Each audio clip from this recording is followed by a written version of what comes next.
வாப்பா வாப்பா வணக்கம்ப்பா வணக்கம்ப்பா எப்படி பாருங்க.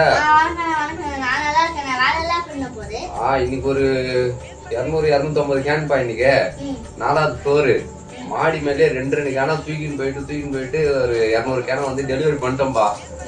அப்புறம் என்னப்பா சாப்பிட்டியா இல்லையாப்பா நீ? இப்பதான்பா வரும்போது பிரியாணி சிக்கன் லெக் பீஸ்லாம் சாப்பிட்டு வந்தோம்பா. வேலைலாம் அருமையா போயிடுப்பா, ஒன்றும் பிரச்சனை இல்லைப்பா.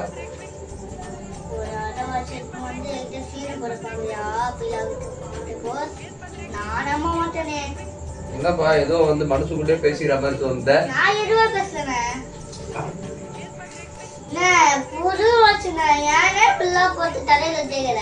அட அருவு கட்டவனே, நீ வந்தவனே இதை பத்தி கேட்டீங்கன்னா நான் இந்த வாட்சை பத்தி ஏதாச்சும் உங்ககிட்ட ஃபீலா விட்டு நான் பாட்டி என் வேலையை பார்த்துட்டு போயிருப்பேன். இப்ப பாரு வாட்சை வந்து நாசமா போச்சு பத்தியாப்பா.